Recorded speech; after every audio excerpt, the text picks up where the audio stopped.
Exam સાથી ચેનલમાં આપ સૌનું હાર્દિક સ્વાગત છે। આજે આપણે તમારી સમક્ષ ધોરણ 10ની સામાજિક વિજ્ઞાન જે છે તો ટાટ સેકન્ડરીની પરીક્ષા ટૂંક સમયમાં છે, એટલે કે 3 મે છે।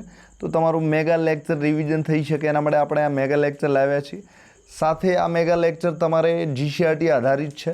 કઈ જીસીઆરટી? તો ધોરણ 10ની સામાજિક વિજ્ઞાન તો બધી જ પરીક્ષાઓમાં તમારા માટે ઉપયોગી થાય તેમ છે। સાથે અહીં પીપીટી તમે જોશો તો બહુ જોરદાર તમારા માટે બનાવી છે, તો રિવિઝન પણ તમે ઝડપથી કરી શકો એ રીતની બનાવી છે। આ પીપીટી તમારે ખરીદવી હોય તો આપણી જે મોબાઈલ એપ્લિકેશન છે ગૂગલ પ્લે સ્ટોરમાં જવાનું છે, ત્યાંથી એક્ઝામ સાથી આપણી જે મોબાઈલ એપ્લિકેશન છે ડાઉનલોડ કરવાની છે ને ત્યાં પીપીટી ધોરણ 9-10ની 2000 MCQ છે, આ બધું જ તમને માત્ર 49 રૂપિયામાં મળી રહ્યું છે। તો હવે આપણે મેગા લેક્ચરની શરૂઆત કરીએ છીએ। તો સૌપ્રથમ પાઠ જે છે ભારતનો વારસો, પાઠ 1, બરાબર। તો સૌપ્રથમ આપણે આ જે છે એમાં ભારતીય સંસ્કૃતિ ને સભ્યતા, સિંધુ ને વૈદિક સભ્યતા જે છે, ધર્મકળા, વિજ્ઞાન, આ બધાનું ઝડપી પુનરાવર્તન કરશું। તો જે ભારતીય સંસ્કૃતિ છે વિશ્વની પ્રાચીન સભ્યતાઓ પૈકીની એક છે। કેવી સભ્યતા છે? તો પ્રાચીન છે, બરાબર। હવે આ જે આપણી સંસ્કૃતિ છે એ અહિંસા, સત્ય, ધર્મ, આ 3 મૂળભૂત જે સ્તંભો છે, અહિંસા, સત્ય અને ધર્મ, આના પર વધારે ભાર આપે છે। તો બીજું, હવે આપણી સંસ્કૃતિનું જે લક્ષણ છે એ એવું છે કે વૈવિધ્યમાં એકતા। તો એ ભારતની ઓળખ છે, યુનિટી ઇન ડાયવર્સિટી, એટલે કે વિવિધતામાં એકતા તરીકે જાણીતું છે। ગ્રામ્ય અને નગર બંને સ્તરે આપણી સભ્યતાનો વિકાસ થયો છે। તો ક્યાંય તમને પૂછાય ભારતીય સંસ્કૃતિના લક્ષણો કયા કયા છે, તો મોટો વિકલ્પો આવે તો તમારે યાદ રાખવાનું છે। તો ભારતીય સંસ્કૃતિ વિશ્વની પ્રાચીન સભ્યતા છે, અહિંસા, સત્ય, ધર્મ, એના 3 મૂળભૂત આધાર સ્તંભો છે। વૈવિધ્યમાં એકતા રાખે છે, એટલે કે વિવિધતામાં એકતા જાળવે છે। ગ્રામ અને નગર બંને સ્તરે આપણી સભ્યતાનો વિકાસ થયો છે। હવે જે ભારત છે એ ભરત નામ ઋગ્વેદ પ્રમાણે જે ભરત જનજાતિ હતી એના પરથી પડ્યું છે। તો આપણા દેશનું નામ જે છે એ ઋગ્વેદમાં કહ્યા પ્રમાણે જે ભરત જનજાતિ હતી એના નામ ઉપરથી પડ્યું છે। હવે સિંધુ, ગંગા, બ્રહ્મપુત્ર નદી ઘાટીઓની સભ્યતા તરીકે આપણી સભ્યતાનો વિકાસ થયો છે, એટલે કે સિંધુ, ગંગા, બ્રહ્મપુત્ર 3 નદીઓ જે હતી એના કિનારે આપણી સભ્યતાનો વિકાસ થયો છે। હવે કૃષિ, વેપાર અને ધર્મ, ભારતીય સંસ્કૃતિ જે છે એમાં આ 3 વસ્તુને ખૂબ મહત્ત્વ આપવામાં આવે છે। સંસ્કૃત ભાષા જે છે એ આપણી ભૂમિને જ્ઞાનની ભૂમિ તરીકે ઓળખાવે છે। હવે જે ભારતનો ઇતિહાસ છે ઓછામાં ઓછો 5000 વર્ષ જૂનો છે। કેટલા હજાર વર્ષ જૂનો છે? તો 5000 વર્ષ જૂનો છે। હવે જે સમયગાળો છે એ આપણે સિંધુ સંસ્કૃતિના સમયગાળાની આપણે વાત કરી લઈએ તો સમયગાળો આશરે ઈસવીસન પૂર્વે 3000થી લઈને ઈસવીસન પૂર્વે જે 1500નો સમયગાળો છે એમાં સિંધુ સંસ્કૃતિનો વિકાસ થયો છે। તો ઈસવીસન પૂર્વ 3000થી લઈને ઈસવીસન પૂર્વ 1500, બરાબર। અત્યારે તમે જેમ ઈસવીસનની સદી 1, 2, 3, 4, 5 જોતા હો છો એમ ઈસવીસનની પહેલી સદી છે એનાથી તમારે રિવર્સ પાછું જવાનું છે। તો ઈસવીસન પૂર્વ 1, 2, 3, તો માઇનસમાં સદીમાં જવાનું છે। તો -3000 છે, 2026નું વર્ષ આ ચાલે છે। તો આ રીતે 3 ને 2 5000 ને 26 વર્ષ તમે ગણી શકો છો। તો આપણી સભ્યતા જે સિંધુ સંસ્કૃતિની સભ્યતા છે ઇન્ડસ વેલી તરીકે પણ જાણીતી છે। તો એ ઈસવીસન પૂર્વે 3000માં એનો વિકાસ થયો છે। હવે આની જે શોધ છે એ 1921-22માં થઈ હતી। તો જે આ સિંધુ સંસ્કૃતિ છે એની શોધનો સમયગાળો કોઈ હોય તો એ 1921-22માં આની શોધ થઈ હતી। તો ખાસ તમારે યાદ રાખવાનું છે।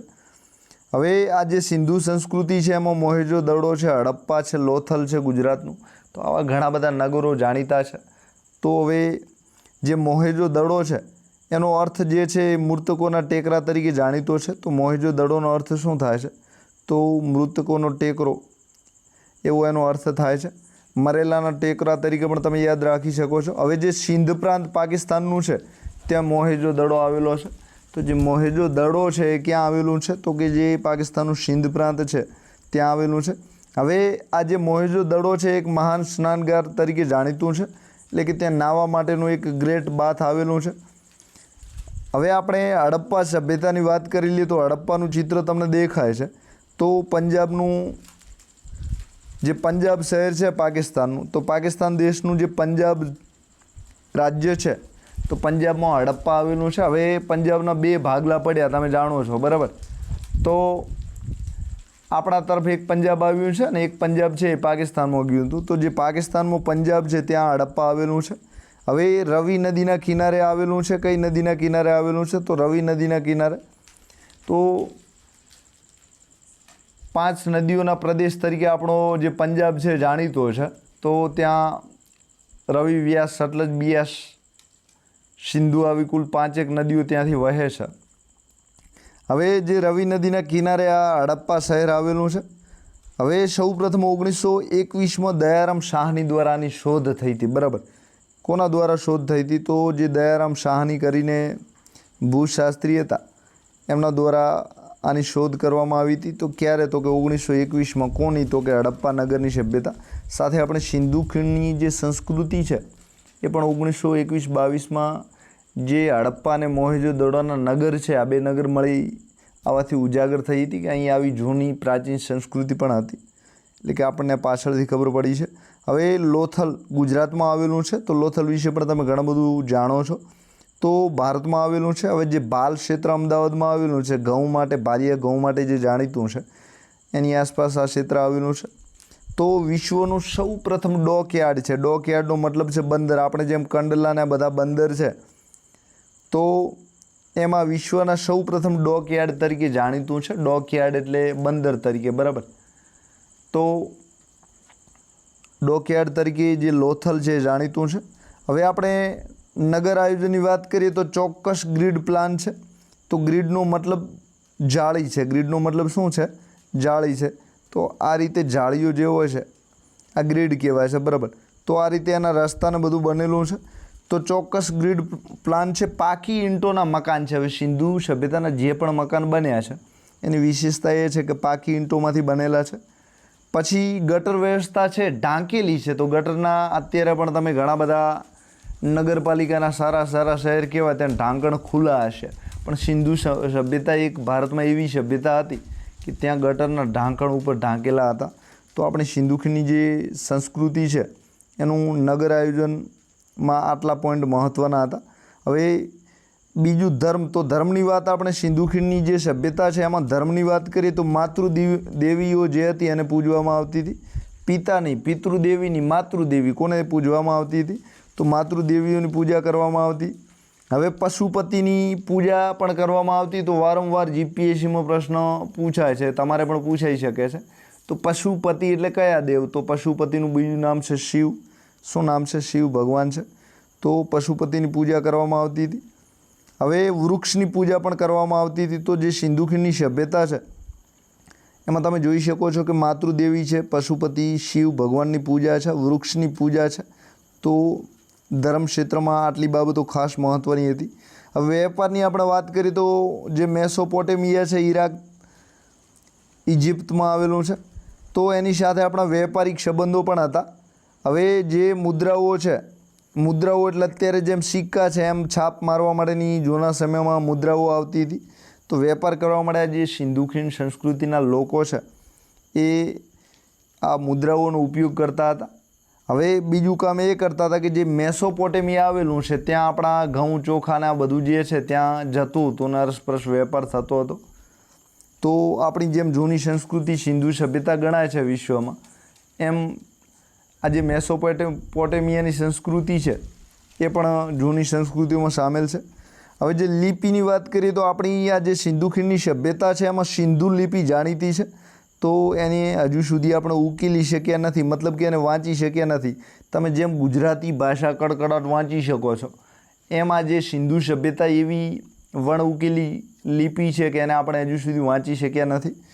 તો આ જે સિંધુ ખીણની સંસ્કૃતિ છે જે હડપ્પા અને મોહેંજો-દડો નગરની શોધ પછી આપણને પ્રકાશમાં આવી છે. તો એની આ નગર આયોજન, ધર્મ છે, વેપાર છે, લિપિ છે, આ બધાની વસ્તુઓ જાણીતી છે. હવે આપણે લોથલની વાત કરીએ તો લોથલ ગુજરાતમાં આવેલું છે, એટલે કે અમદાવાદ જે છે ત્યાં આવેલું છે. હવે જે ધોળાવીરા છે એ કચ્છમાં આવેલું છે. ક્યાં આવેલું છે? કચ્છમાં. અને આ જે ધોળાવીરા છે એ ગુજરાતના 4થા વિશ્વ વિરાસત તરીકે વર્લ્ડ હેરિટેજ સાઇટ તરીકે જાહેર થયું છે. તો ધોળાવીરા છે 2021ના વર્ષમાં વર્લ્ડ હેરિટેજ સાઇટ તરીકે પણ જાહેર થયેલ છે. ક્યારે? તો કે 2021ના વર્ષમાં. કયું શહેર? તો કે ધોળાવીરા. ધોળાવીરા ક્યાં આવ્યું છે? તો કે કચ્છમાં આવ્યું છે. કચ્છનો જે ભચાઉ જિલ્લો છે ત્યાં ધોળાવીરા આવેલું છે. હવે આપણે સિંધુ ખીણની સંસ્કૃતિ પછી આપણે વૈદિક સભ્યતા આવે છે, તો વૈદિક સભ્યતાની આપણે વાત કરી દઈએ. તો જે સભ્યતા છે એને અંગ્રેજીમાં સિવિલાઇઝેશન કહેવાય છે. તો એમાં 4 વેદોના નામ તમારે યાદ રાખવાના છે. તો ઋગ્વેદ, સામવેદ, યજુર્વેદ અને અથર્વવેદ. કયા વેદ છે? તો ઋગ્વેદ, સામવેદ, યજુર્વેદ ને અથર્વવેદ. આ 4 વેદ જાણીતા છે. એમાં જે ઋગ્વેદ છે સૌથી પ્રાચીન વેદ તરીકે જાણીતો છે. તો જે ઋગ્વેદ છે આપણો જૂનામાં જૂનો વેદ તરીકે કોઈ હોય તો ઋગ્વેદ છે, અને દુનિયાના જૂના ગ્રંથોમાં પણ ઋગ્વેદનો સમાવેશ થાય છે. હવે ઈસવીસન પૂર્વે 1500માં આ જે ગ્રંથ છે ઋગ્વેદ લખાયો એવી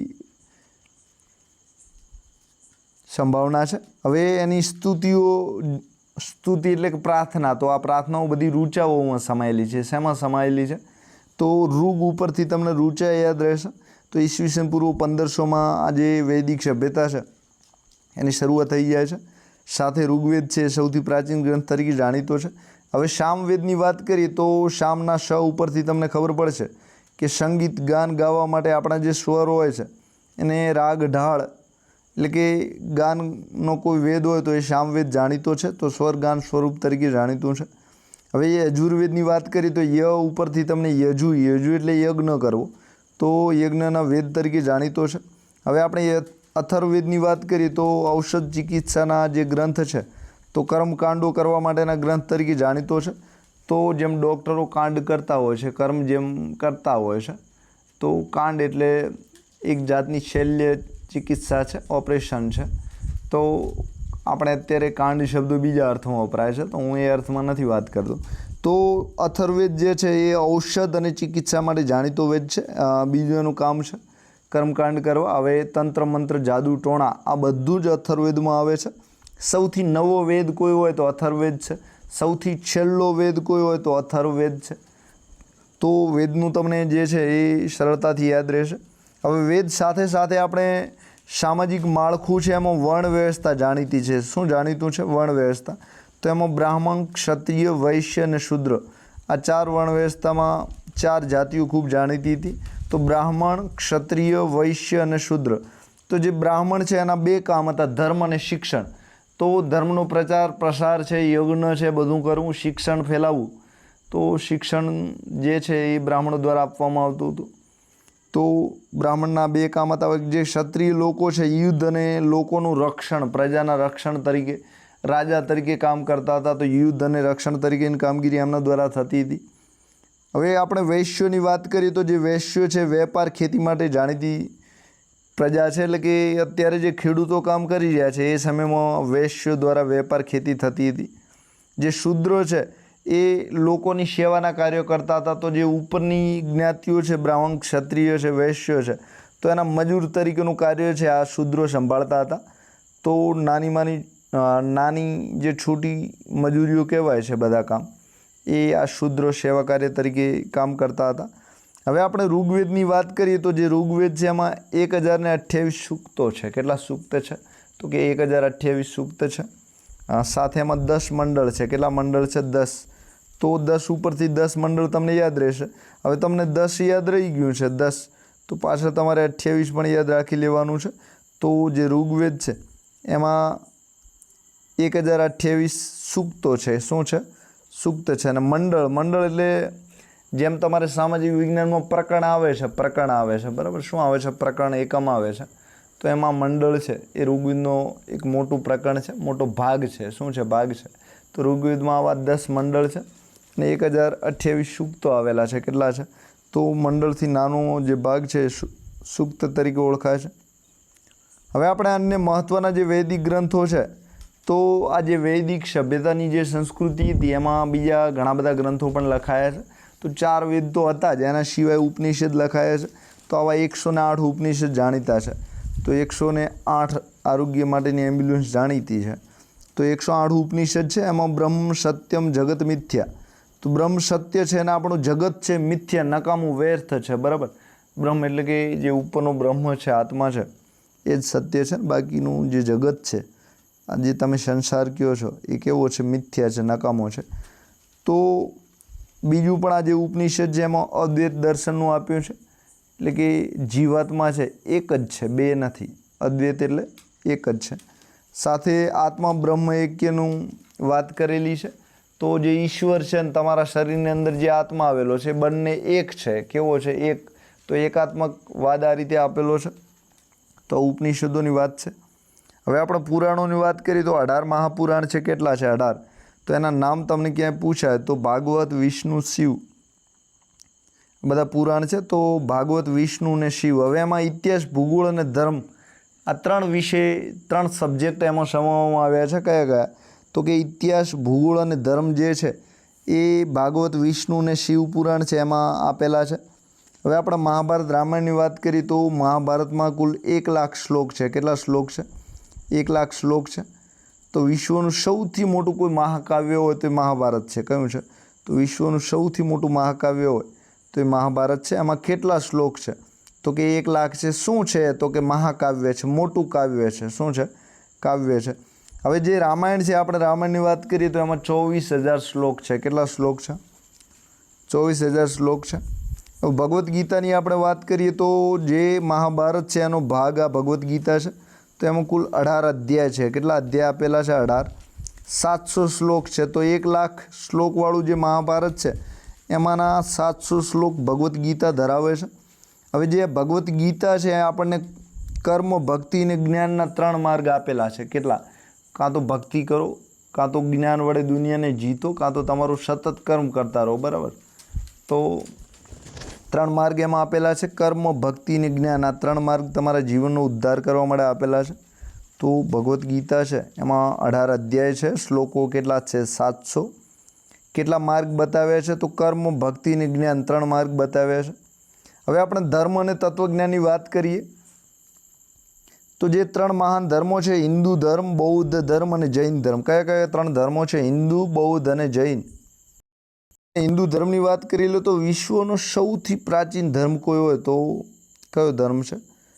તો હિન્દુ ધર્મ છે. હિન્દુ ધર્મ જે સનાતન ધર્મ તરીકે કહેવાય છે. સનાતન એટલે સદીઓથી જે ચાલ્યો આવતો, જેનો કોઈ આદિ પુરુષ નથી, જેનો કોઈ એવો સનાતન ધર્મ તરીકે ઓળખાય છે. તો હિન્દુ ધર્મ છે એ વિશ્વનો સૌથી પ્રાચીન, ઋગ્વેદ સૌથી પ્રાચીન ગ્રંથ છે.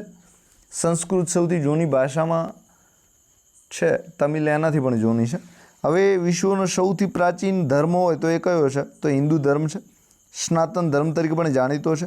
હવે આ જે હિન્દુ ધર્મ છે એમાં ત્રિમૂર્તિની પૂજા કરવામાં આવે છે. તો બ્રહ્મા, વિષ્ણુ અને શિવ. બ્રહ્મા, વિષ્ણુ અને શિવ આ 3ની પૂજા કરવામાં આવે છે. તો જે બ્રહ્મા છે એ સૃષ્ટિના સર્જક તરીકે જાણીતા છે. બ્રહ્મા, તો બ્રહ્મા શું કરે છે? તો સૃષ્ટિના સર્જક તરીકે નવું જન્મ આપવાનું કામ કરે છે. જે વિષ્ણુ છે તો વિષ્ણુનું કામ છે આ જે પણ લોકોએ જન્મ લીધો છે, જે સૃષ્ટિ જગત છે એનું પાલન, રક્ષણ કરવાનું કામ કરે છે. હવે જે શિવ છે, શિવ સંહાર કરે છે, વિનાશ કરે છે. તો અત્યારે જે યુદ્ધો થાય છે તો યુદ્ધો દ્વારા જે વિનાશ છે, આવું વિનાશનું કામ કોને સોંપેલું હતું? તો જે શિવ હતા, શિવ ભગવાન હતા, એમને આ કામ સોંપેલું હતું. તો હિન્દુ ધર્મમાં બ્રહ્મા સૃષ્ટિના સર્જક તરીકે, વિષ્ણુ પૃથ્વીના પાલનકર્તા તરીકે, શિવ જે છે સંહાર કરતા તરીકે જાણીતા છે. હવે 4 પુરુષાર્થ પણ આપણા હિન્દુ ધર્મમાં આપેલા છે. તો ધર્મ, અર્થ, કામ, મોક્ષ. કેટલા પુરુષાર્થ છે? 4. કયા કયા? તો ધર્મ, અર્થ, કામ, મોક્ષ. વેદ કેટલા છે? તો કે 4. ઋગ્વેદ, સામવેદ, યજુર્વેદ અને અથર્વવેદ. બરાબર? હવે આપણે બૌદ્ધ ધર્મની વાત કરીએ તો એના સ્થાપક છે એ ગૌતમ બૌદ્ધ છે. ઈસવીસન પૂર્વે 563 થી 483માં થઈ ગયા. તો 563 થી 483માં ગૌતમ બુદ્ધ થઈ ગયા. એમણે બૌદ્ધ ધર્મની સ્થાપના કરી હતી. હવે તમને હિન્દુ ધર્મની પૂછાય કે સ્થાપક કોણ છે? તો હિન્દુ ધર્મ સનાતન છે, સદીઓથી ચાલ્યો આવે છે. એની સ્થાપના કોઈ એક વ્યક્તિએ કરી નથી. તો ગૌતમ બુદ્ધ છે એ ઈસવીસન પૂર્વ 563-483નો સમયગાળો જે છે એમાં થઈ ગયા હતા. હવે તમને આશ્ચર્ય ન થવું જોઈએ કે 563 પહેલાં કેમ લખ્યા છે. તો આ સંખ્યા બધી માઇનસમાં ચાલે છે વર્ષો, -1, -2, -3, -4, -5. તો એ રીતે સૌપ્રથમ જે છે એ 563 ને પછી કયું આવશે? તો 483. બરાબર? તો 563થી લઈને જે 483નું વર્ષ છે ત્યાંથી એમનો જન્મ થયો છે. તો આ જે વર્ષ છે 3000 પછી 2999, 2998 એ રીતે ચાલે છે. તો એ રીતે 563, 483નો જે સમયગાળો છે, આ સમયગાળા વચ્ચે જે બૌદ્ધ છે એ એમણે કામ કર્યું હતું, જન્મ્યા હતા. હવે જે એમનો જન્મ છે તો બૌદ્ધ ધર્મના સ્થાપકનો જન્મ ક્યાં થયો હતો? તો જે લુંબિની છે નેપાળનું, ત્યાં એમનો થયો હતો. હવે એમને જ્ઞાન ક્યાં પ્રાપ્ત થયું હતું? તો જે બોધ ગયા બિહારનું છે, તો આ બોધ ગયા પટના તરીકે, પટના નજીક આવેલું છે, એટલે કે બિહારની જે રાજધાની છે. તો એ એમને જ્ઞાન આ બોધ ગયામાં થયું હતું. અને લુંબિની છે એ નેપાળમાં આવેલી છે. તો લુંબિની છે નેપાળની, ત્યાં એમનો જન્મ ગૌતમ બુદ્ધનો થયો હતો. અને જ્ઞાનની જે પ્રાપ્તિ છે એમનો બોધ ગયામાં થઈ હતી. હવે 4 આર્ય સત્યની એમણે વાત કરી છે. તો આ જે ઇતિહાસનું પેપર હતું એમાં પૂછ્યા હતા 4 આર્ય સત્યો. કેટલા પૂછ્યા હતા? 4. તો કે બૌદ્ધ ધર્મના કયા 4 સત્યો જાણીતા છે? તો સત્ય, અહિંસા, બધા જે 4 છે, બ્રહ્મચર્ય, તો એ 4 ત્યાં પૂછાયા હતા. બરાબર. તો 4 આર્ય સત્ય જાણીતા છે. અષ્ટમાર્ગ, 8 માર્ગ આપ્યા છે. સમ્યક કર્મ કરવું, સમ્યક ચરિત્ર, તો સમ્યક ધ્યાન છે, સમ્યક આચરણ છે. તો આ જે કુલ 8 માર્ગ આપેલા છે. કેટલા માર્ગ આપેલા છે? તો અષ્ટાંગ માર્ગ જાણીતો છે. 4 આર્ય સત્ય એમના જાણીતા છે. એમાં અહિંસા મૂળ સિદ્ધાંત છે. અહિંસા એટલે કે કોઈ પણ જીવ પ્રાણી માત્રની હિંસા ના કરવી, એને આપણે અહિંસા તરીકે ઓળખીએ છીએ. તો અહિંસા એમનો મૂળ સિદ્ધાંત છે. હવે ત્રિરત્ન એમાં જાણીતા છે. તો બુદ્ધ ધર્મ અને સંઘ. કેટલા રત્નો જાણીતા છે બુદ્ધ ધર્મના? ત્રિરત્નો. તો એમાં બુદ્ધ, ધર્મ અને સંઘ. બુદ્ધ, ધર્મ અને સંઘ. તો બુદ્ધ એટલે જ્ઞાન પ્રાપ્ત કરવું, ધર્મ એટલે ધર્મ જે પાળે છે તે, અને સંઘ એટલે ટોળામાં રહેવું. તો બુદ્ધ, ધર્મ અને સંઘ, આ 3 વસ્તુ એમની જાણીતી છે. અહિંસા એમનો મૂળ સિદ્ધાંત છે. 4 આર્ય સત્ય અને આ જે અષ્ટાંગ માર્ગ છે, અષ્ટમાર્ગ છે, અષ્ટાંગ માર્ગ છે. સાથે છત્રપતિ શિવાજી હતા, એમનું જે મંત્રીમંડળ હતું એ પણ અષ્ટપ્રધાન તરીકે જાણીતું હતું. હવે આ રીતે ગૌતમ બુદ્ધ માટે આ વિગતો જે છે એ ખાસ યાદ કરી લેજો. હવે જૈન ધર્મની વાત કરીએ તો એના જે સ્થાપક છે એ ઋષભદેવ છે. કોણ છે સ્થાપક? તો ઋષભદેવ પ્રથમ તીર્થંકર તરીકે જાણીતા છે. તો ઋષભદેવ એના સ્થાપક છે, પ્રથમ તીર્થંકર તરીકે જાણીતા છે. 24માં જે તીર્થંકર છે મહાવીર સ્વામી છે. કોણ છે? તો પ્રથમ ઋષભદેવ છે, આદિદેવ તરીકે પણ ઓળખાય છે. પ્રથમ ઋષભદેવ છે. 24માં કોણ છે? મહાવીર સ્વામી છે. તો મહાવીર સ્વામીનો જે સમય છે ઈસવીસન પૂર્વે 599 થી 527નો છે. તો ઈસવીસન પૂર્વે 599 થી કયો છે? 527નો છે. તો આ રીતે ગૌતમ બુદ્ધ કરતાં પણ જૂના કોઈ હોય તો મહાવીર સ્વામી છે. હવે એમનો જન્મ જે છે વૈશાલીમાં થયો હતો. ક્યાં થયો હતો? તો જે બિહારનું વૈશાલી છે એમાં આ જે મહાવીર છે એમનો જન્મ થયો હતો. હવે ત્રિરત્ન, તો એમણે પણ ત્રિરત્નોનો પ્રચાર કર્યો છે. તો સમ્યક જ્ઞાન રાખો, દર્શન અને ચરિત્ર, તમારું જે છે કેરેક્ટર છે એ તમને રાખવાનું કહેવામાં આવ્યું છે. તો ત્રિરત્નની વાત કરેલી છે, સમ્યક જ્ઞાન, દર્શન અને ચરિત્ર. હવે આ જે જૈન ધર્મ છે એમાં પંચશીલની વાત કરેલી છે. કેટલા શીલ છે? 5. તો અહિંસા, સત્ય, અસ્તેય, બ્રહ્મચર્ય અને અપરિગ્રહ. તો પંચશીલ. કેટલા ચરિત્રોની વાત કરી છે? એક તો અહિંસા રાખો, બીજું સત્ય, સાચવીને રાખો, સાચું બોલો, ત્રીજું અસ્તેય છે. તો ચોથું બ્રહ્મચર્ય છે. અને 5મું જે છે અપરિગ્રહ છે, એટલે કે તમારે જરૂર હોય એટલી જ વસ્તુનો સંગ્રહ કરવો, બાકી કોઈ વસ્તુ સંગ્રહવી નહીં. તો આ જે જૈન ધર્મ છે એમાં ઋષભદેવ એમના પ્રથમ તીર્થંકર છે, 24માં તીર્થંકર. મહાવીર સ્વામી એમના 24માં તીર્થંકર છે. હવે જન્મ વૈશાલીના બિહારમાં થયો હતો. ત્રિરત્ન, સમ્યક જ્ઞાન, દર્શન અને ચરિત્ર એમના જાણીતા છે. પંચશીલનો સિદ્ધાંત જે છે અહિંસા, સત્ય, અસ્તેય, બ્રહ્મચર્ય અને પરિગ્રહ એ એમણે આપ્યો છે. હવે મહાવીર છે, મહાવીર બરાબર જૈન ધર્મ તરીકે જાણીતું છે. તો બીજું તમે જાણો છો જૈન છે એના મૂળ ધાતુ જીન છે. તો જીનનો મતલબ વિજેતા થાય છે. તો મહાવીર જે છે, મહાવીર, મહાન વીર, તો એમાં પણ ક્યાંક વિજેતા અર્થ સમાયેલો છે. તો આ રીતે તમે સરળતાથી યાદ રાખી શકો છો. હવે ગૌતમ બુદ્ધ છે, બૌદ્ધ. તો ગૌતમ બુદ્ધ અને બૌદ્ધ ધર્મ તમે સરળતાથી યાદ રહેશે. તો બંને સમકાલીન છે, ઈસવીસન પૂર્વ 6ઠી સદી. કઈ સદી છે? તો એક તમે જોયું કે ઈસવીસન પૂર્વે 599માં થયા છે, અને બીજાનું જોયું કે ઈસવીસન પૂર્વે 563માં થઈ ગયા છે. હવે કળા સ્થાપત્ય અને સાહિત્યની આપણે વાત કરીએ તો અજંતા ઇલોરાની ગુફાઓ છે, પછી ઘણા બધા સ્તૂપ બન્યા છે, સાંચીનો સ્તૂપ ને આ બધા છે, પછી ખજૂરાઓ જેવા મંદિરો પણ અહીં બન્યા છે. તો સ્તૂપોમાં બૌદ્ધ જે છે એ બૌદ્ધોના ધ્યાન સ્થળ તરીકે પણ જાણીતું છે. તો જે સ્તૂપ છે એનો ઉપયોગ શેમાં થાય છે? તો આ જે અંગ્રેજીમાં સ્તૂપા તરીકે ઓળખાય છે, તો જે બૌદ્ધ હતા, બૌદ્ધ લોકો બૌદ્ધ ધર્મ પાળતા હતા, એ ધ્યાન માટે એનો ઉપયોગ કરતા હતા. હવે આપણે ચિત્રકળાની વાત કરીએ તો જે અજંતા ગુફાના ચિત્રો છે ઈસવીસનની 2જી થી 6ઠી સદી વચ્ચે બન્યા છે. તો અજંતાના ગુફા ચિત્રો છે, તો ગુફામાં બનેલા ચિત્રો તો ઈસવીસન 2જી સદીથી 6ઠી સદી, બરાબર. તો ઈસવીસન 2જી થી 6ઠી વચ્ચે અજંતાના ચિત્રો બન્યા છે. ફ્રેસ્કો પ્રકારની ચિત્રશૈલી તરીકે જાણીતી છે. તો ફ્રેસ્કો ચિત્રશૈલીની જાણીતી છે, મતલબ કે જે ચોખા ને બધા જે પ્રાકૃતિક રંગો છે એનો લેપ કરવામાં આવતો ને પછી એમાં અલગથી રંગ દોરવામાં આવતા. તો ફ્રેસ્કો પ્રકારની ચિત્રશૈલી એમની જાણીતી છે. હવે સાહિત્ય આપણે વાત કરીએ તો આજે વૈદિક સમય તો એમાં કાલિદાસ એ શાંકુતલમ, અભિજ્ઞાન શાંકુતલમ અને મેઘદૂત આ 2 કાવ્યો લખ્યા છે. જે વિષ્ણુ શર્મા છે તો વિષ્ણુ શર્માનો ઇતિહાસનું પેપર ધોરણ 12નું હમણાં જ ટેટ ગઈ, એમાં આમાંથી 2 પ્રશ્નો હતા. એક તો વિષ્ણુ શર્માનું પંચતંત્ર પૂછ્યું હતું.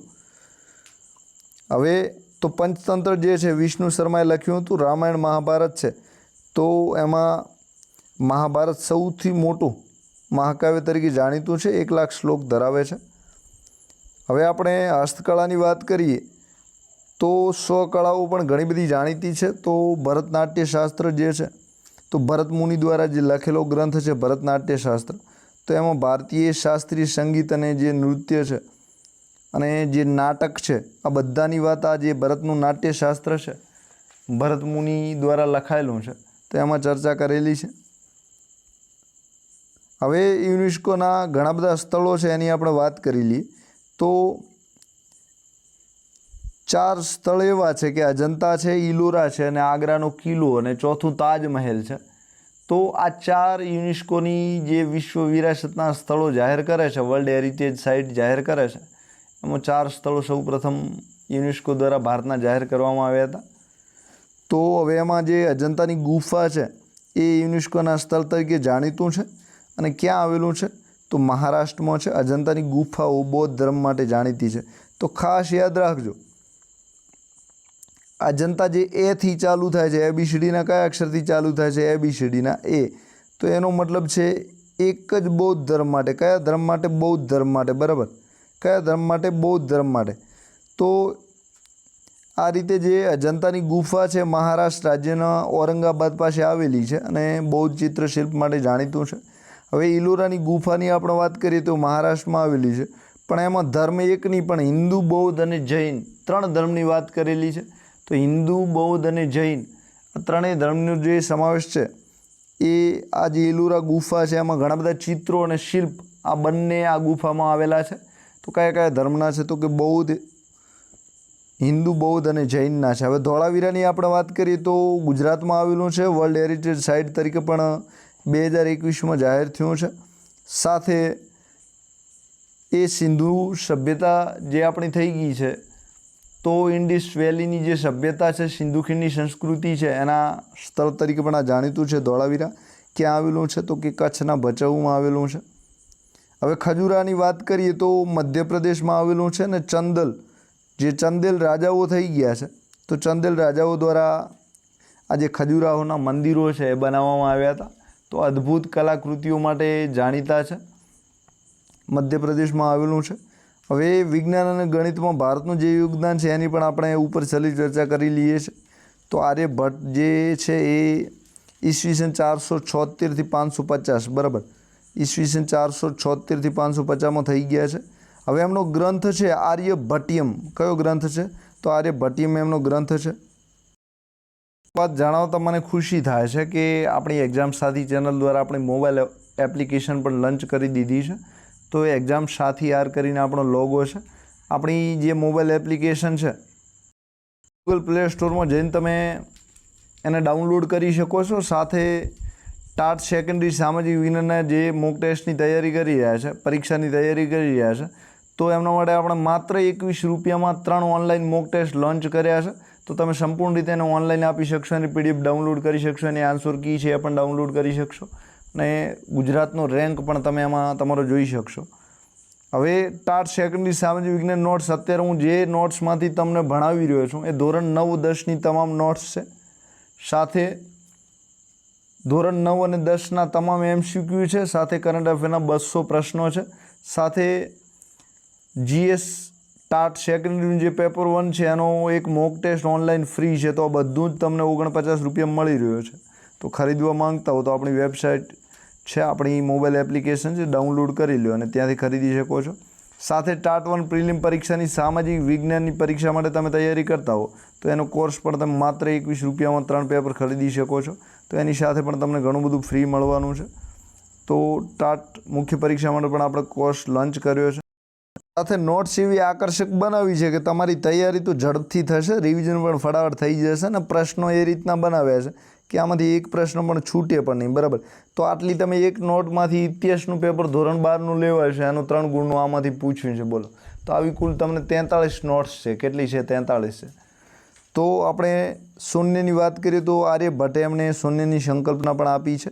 જે પાઈનું મૂલ્ય છે એ પણ આર્યભટ્ટે આપ્યું છે. કોણે આપ્યું છે? આર્યભટ્ટે. તો પાઈનું મૂલ્ય 3.1416 આપ્યું હતું. કેટલું આપ્યું હતું? 3.1416. કોણે? આર્યભટ્ટે. હવે આર્યભટ્ટનો ગ્રંથ કયો છે? તો આર્યભટ્ટિયમ છે. ઈસવીસન 476-550માં ગ્રંથ લખ્યો છે. હવે આર્યભટ્ટ જે છે એમણે એક બીજી વાત કરેલી કે પૃથ્વી ગોળ છે, પછી સૂર્ય ફરતે ભ્રમણ કરે છે. તો આ જે સત્ય છે એ પણ આર્યભટ્ટ દ્વારા રજૂ કરાયું છે. તો પૃથ્વી ગોળ છે અને સૂર્યની ફરતે ભ્રમણ કરે છે. હવે આપણે આર્યભટ્ટ પછી ચરકની વાત કરીએ તો ચરક જે છે એમણે ચરક સંહિતા કરીને આયુર્વેદનો ગ્રંથ લખ્યો છે. 800 કરતાં વધારે જે ઔષધ વનસ્પતિઓ છે, આપણે જે ઔષધિ તરીકે ઓળખીએ છીએ, એની એમણે ચર્ચા કરી છે કે આ રીતે ઉપયોગી થાય છે. આયુર્વેદના પિતા તરીકે પણ જાણીતા છે. તો અત્યારે આપણે જે રામદેવ બાબા આયુર્વેદનો પ્રચાર કરી રહ્યા છે, તો આ ચરક સંહિતાના પિતા તરીકે જાણીતા છે. આ ચરક સંહિતા એમનો ગ્રંથ છે અને ચરક જે મહર્ષિ ચરક છે એ આયુર્વેદના પિતા તરીકે જાણીતા છે. હમણાં 800 કરતાં વધારે ઔષધ વનસ્પતિની વાત કરેલી છે. ઈસવીસન પૂર્વે 1000માં સૌપ્રથમ જે પ્રાચીન ચિકિત્સા ગ્રંથ છે આ ચરક દ્વારા લખાયો હતો. તો ઈસવીસન પૂર્વે 1000. બરાબર, તો વેદનો સમયગાળો કયો છે? તો વેદોનો સમયગાળો ઈસવીસન પૂર્વે 1500નો છે. કયો છે? ઈસવીસન પૂર્વે 1500નો. જે સિંધુ ખીણની સભ્યતા છે તો એનો સમયગાળો ઈસવીસન પૂર્વે 3000નો છે. કયો છે? ઈસવીસન પૂર્વે 3000નો છે. બરાબર, હવે તમે ઘણી બધી જૂની બુકો વાંચી છે તો એમાં 2300નો હશે, ક્યાંક 2700નો હશે અને હવે 3000 પહોંચ્યો છે. તો જેમ જેમ જૂની સભ્યતાઓ મળતી રહે છે એમ જે C કાર્બન 14 નંબરની પદ્ધતિ આવે છે એના દ્વારા આપણે સમયગાળો જાણી શકીએ છીએ. તો આ રીતે એટલો પાછળ ખસતો જાય છે. હવે જે સુશ્રુત છે એ સુશ્રુત સંહિતા એમણે લખી છે. એ આ જે ગ્રંથ છે સુશ્રુત સંહિતા, એ શસ્ત્રચિકિત્સા તરીકે ટૂંકમાં ઓપરેશન કરવા હોય, કોઈ સર્જરી કરવી હોય, તમારું નાક બીજું કપાયું છે, પગ બીજા જોડવા છે, તો આ જે સુશ્રુત સંહિતા ગ્રંથ આ બધા ઓપરેશન માટે ઉપયોગી છે. હવે એ શસ્ત્રક્રિયાના જનક તરીકે પણ સુશ્રુત જે છે એ જાણીતા છે. 300 કરતાં વધારે જે શસ્ત્રોના ઓપરેશનની વાત છે એ એમણે આમાં વાત કરેલી છે અને 120 ઓજારોની વાત કરેલી છે. તો જે ઓપરેશન કરવા માટે ઓજારો વપરાય છે એની વાત એમણે કરેલી છે. હવે બ્રહ્મગુપ્તની વાત કરીએ તો ઈસવીસન 598માં થઈ ગયા છે. હવે એમનો ગ્રંથ છે એ બ્રહ્મસ્ફુટ સિદ્ધાંત લખ્યો છે. તો બ્રહ્મસ્ફુટ સિદ્ધાંત જે છે એમના દ્વારા લખાયો છે. ઋણ સંખ્યા છે, ઋણ વત્તા ઋણ બરાબર ધન. તો આ ગણિતના નિયમો પણ એમણે આપ્યા છે. તો ઋણ અને ધન સંખ્યાનો જે નિયમ છે એ પણ એમના દ્વારા અપાયો છે. હવે જે ગુરુત્વાકર્ષણની સૌપ્રથમ કોઈ ગ્રેવિટીની ચર્ચા તમે ન્યૂટન જાણો છો, પણ ન્યૂટન પહેલાં કોઈ ચર્ચા કરી હોય તો આપણા બ્રહ્મગુપ્ત જાણીતા છે. તો બ્રહ્મગુપ્ત, ન્યૂટન, ટન અને પત. બરાબર, બ્રહ્મગુપ્ત અને ન્યૂટન જે છે તો ઈસવીસન 598માં બ્રહ્મસ્ફુટ સિદ્ધાંત, ઋણ અને ધન સંખ્યાની ચર્ચા કરી, ગુરુત્વાકર્ષણની ચર્ચા પણ એમણે કરી છે. હવે આ જે શૂન્યની શોધ છે અને દશાંકની પ્રણાલી છે આ બંને ભારત દ્વારા વિશ્વને મળ્યું છે. કયા કયા? તો શૂન્ય અને જે દશાંશ છે, શૂન્યથી નીચે શૂન્યનો 10મો ભાગને દશાંશ કહેવાય. બરાબર, 1નો 10મો ભાગ છે એને પણ દશાંશ કહેવાય. હવે તો 5000 વર્ષ પહેલાંની આપણી હવે રિવિઝન કરી લઈએ શોર્ટ ફટાફટ. તો 5000 વર્ષ પહેલાંની આપણી ભારતીય સભ્યતાની ઉંમર છે કેટલી? 5000 વર્ષ કરતાં વધારે. તો જૈન ધર્મ 24 તીર્થંકર થયા, એમાં 24માં કોઈ હોય તો મહાવીર છે. કુલ 108 ઉપનિષદ છે. તો ભારતીય તત્વજ્ઞાનનો જે ભંડાર છે એ ઉપનિષદ છે. હવે 4 વેદ છે, ઋગ્વેદ, સામવેદ, યજુર્વેદ ને અથર્વવેદ. મહત્ત્વની તારીખો છે, સ્થળો અને વ્યક્તિઓની આપણે વાત કરીએ તો આર્યભટ્ટ જે છે એ ગણિત અને ખગોળના વિદ્વાન તરીકે જાણીતા છે. શૂન્ય અને પાઈની શોધ કરી છે. ચરકની વાત આપણે કરીએ તો આયુર્વેદમાં એમનું મોટું નામ છે ચરક સંહિતા, એમણે ગ્રંથ લખ્યો છે. સુશ્રુત સર્જરી એટલે કે ઓપરેશન શસ્ત્રક્રિયા માટે જાણીતા છે. 300 કરતાં વધારે ઓપરેશનની રીતો એમણે આપેલી છે. ગૌતમ બુદ્ધની વાત કરીએ તો જે ગૌતમ બુદ્ધ છે બૌદ્ધ ધર્મના સ્થાપક તરીકે છે ને ઈસવીસન પૂર્વ 563થી 483માં થઈ ગયા છે. આપણે મહાવીરની વાત કરીએ તો જૈન ધર્મ માટે જાણીતું નામ છે. ઈસવીસન પૂર્વ 599થી 527માં થઈ ગયા છે. કાલિદાસની આપણે વાત કરીએ તો સંસ્કૃત સાહિત્ય માટે જાણીતું નામ છે. અભિજ્ઞાન શાકુંતલમ છે, મેઘદૂત છે, ઋતુસંહાર છે. તો આ બધા એમણે લખ્યા છે. લોથલ ગુજરાતના સિંધુ સભ્યતાના નગર તરીકે જાણીતું છે. વિશ્વનું પ્રથમ ડોકયાર્ડ એટલે કે બંદર તરીકે પણ જાણીતું છે. ધોળાવીરા ગુજરાતની યુનેસ્કો સાઇટ છે. 2011માં એને વિશ્વ વિરાસતના સ્થળ તરીકે જાહેર કરવામાં આવ્યું છે.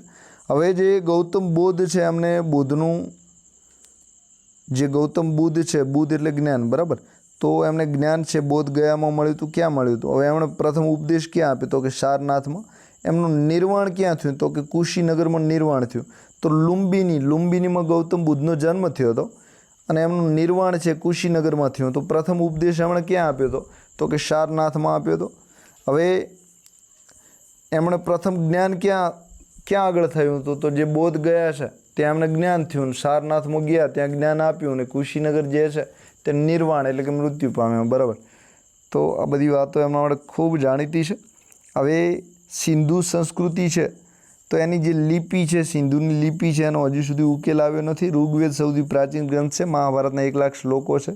શૂન્યની શોધ આર્યભટ્ટે કરી છે. ધોળાવીરા યુનેસ્કો 2021માં. ગ્રેટ બાથ મહાન સ્નાનગર મોહેજો દડોમાં આવેલું છે. 24માં તીર્થંકર મહાવીર જાણીતા છે. આર્યભટ્ટ ગ્રંથ છે. તો આર્યભટ્ટે ગ્રંથ કયો લખ્યો છે? તો કે આર્યભટ્ટિયમ લખ્યો છે. તો આ 4 વેદ જે છે એ તમારે યાદ રાખવા હોય તો તમને યાદ રહેશે. તો RSVP તમે યાદ રાખશો તો RSYP, બરાબર. હવે આ 4 વેદ પણ તમે યાદ રાખી શકો છો.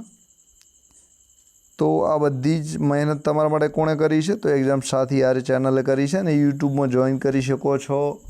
સાથે વિડીયો પસંદ પડે તો લાઇક પણ કરી શકો છો. તે ઉપરાંત મોબાઈલ એપ્લિકેશન પણ આપણી એક્ઝામ સાથી ચાલે છે. આપણી વેબસાઇટ પણ ચાલે છે examsathi.ગુજરાતી.com કરીને. તો બધા જ માધ્યમોથી તમે તમારો અભ્યાસ છે એ ચાલુ રાખી શકો છો. સાથે નોટ્સ તમારે ખરીદવાની ઈચ્છા હોય તો માત્ર ને માત્ર 49 રૂપિયાનું ચૂકવણું કરવાનું છે. તો આવી ઘણી બધી નોટ્સ છે. આવી નોટ્સ તો ઘણી બધી છે પણ આપણે હવે એની જે ચર્ચા છે એ આટલી ઝડપથી તો કરી શકાય તેમ નથી, કારણ કે વિડીયો બનાવવો પણ એટલો સરળ નથી. તો તમે આને વાંચવા માંગતા હો તો કોર્સ ખરીદી લેજો. છતાંય હવે આપણે કાલ ફરીથી એક બીજો વિડીયો છે એ તમારા માટે મૂકતા રહેશું. તો અત્યારે જેટલું તમારાથી વંચાય એટલું વાંચી લેજો. તો તાજમહેલ છે આગ્રામાં આવેલો છે. શાહજહાએ બંધાવ્યો હતો. ક્યારે? તો કે 1632થી 1653નો સમયગાળો જે છે એ ભારતના સુવર્ણયુગ તરીકે પણ શાહજહાંનો સમયગાળો છે. આ પ્રશ્ન પણ પૂછ્યો હતો, બરાબર, કે કયા મુગલ શાસકનો જે સમયગાળો છે એ ભારતના સુવર્ણયુગ તરીકે જાણીતો છે? તો ઇતિહાસનું પેપર ધોરણ 12નું હતું, ટાટનું હમણાં ગયું, એમાં પ્રશ્ન પૂછ્યો હતો. પછી લાલ કિલ્લો ક્યાં આવેલો છે? કે દિલ્હીમાં 1638માં શાહજહાં દ્વારા બંધાવ્યો હતો. ફતેહપુર સિકરી છે અકબરની રાજધાની તરીકે જાણીતી છે, મતલબ કે અકબરે બંધાવી હતી. હુમાયુનો મકબરો છે તો દિલ્હીમાં આવેલો છે. 4 બાગ શૈલીમાં આ મકબરો બન્યો છે. મુગલ સ્થાપત્ય છે તો ઇસ્લામ અને ભારતીય ઇન્ડો ઇસ્લામિક શૈલીમાં બનેલું છે. તો આ જે મુગલ સ્થાપત્ય છે બધા ઇન્ડો ઇસ્લામિક શૈલીમાં મોટાભાગના બનેલા છે. તો એમાં મિનારા છે, ગુંબજ છે, મહેરાબ છે, આ બધા લક્ષણો તમે જોઈ શકો છો. હવે એ રાજપૂત સ્થાપત્ય આ બાજુ તમે જોઈ શકો છો. તો આમાંથી પણ એક પ્રશ્ન પૂછ્યો હતો, બરાબર. કયો પૂછ્યો હતો? છે કોઈને યાદ? પૂછ્યો હતા આંબર ફોર્ટ, અંબર જે છે એ કયા નામે જાણીતું છે? તો જયપુર તરીકે, બરાબર. તો આ પ્રશ્ન પૂછ્યો હતો, બરાબર, થોડો ઉલટાવીને પૂછ્યો હતો.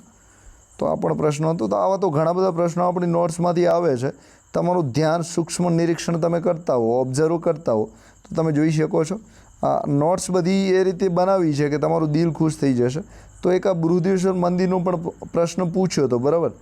તો એમાં જે ચોલ રાજા રાજેશ્વર છે, તો એમના વિશે આ પ્રશ્ન બૃહદેશ્વર મંદિરનો એક પ્રશ્ન હતો. તમને યાદ હોય તો બોલો. અત્યારે હું પ્રશ્ન ભૂલી ગયો છું, પણ હતો આના વિશે, એટલી મને ખબર છે. તો આ બધું ઘણું બધું તમારા માટે છે. આપણે આની ચર્ચા, ઘણી બધી ચર્ચા આપણે કરવા માંગીએ છીએ, પણ એક વિડીયોમાં પૂરું થાય એવું નથી. તો કૈલાસ મંદિર ગુફા 16માં આવેલું છે. સાથે ઇલોરાની ગુફા છે અને 1983માં વર્લ્ડ હેરિટેજ સાઇટ તરીકે પણ જાહેર કરવામાં આવી હતી. તો અહીં આપણી ચર્ચાનો વિરામ આપીએ છીએ. તમારે કોર્સ ખરીદવો હોય તો આપણી મોબાઈલ એપ્લિકેશન જે એક્ઝામ સાથી છે એ પ્લે સ્ટોરમાં જઈને ડાઉનલોડ કરી લેજો, અને ત્યાંથી આપણો જે કોર્સ છે એ તમે સરળતાથી ખરીદી શકશો. સાથે આવી નોટ્સ આપણે 43 પાઠની મૂકી છે, 300+ પેજ છે. સાથે એમાં ધોરણ 9ના તમામ MCQની ચર્ચા છે, ધોરણ 10ના MCQની ચર્ચા કરી છે. બીજું પણ કરંટને આવું બધું ઘણું બધું તમને મળે છે. તો તમે જોવા માંગતા હો તો જોઈ શકો છો.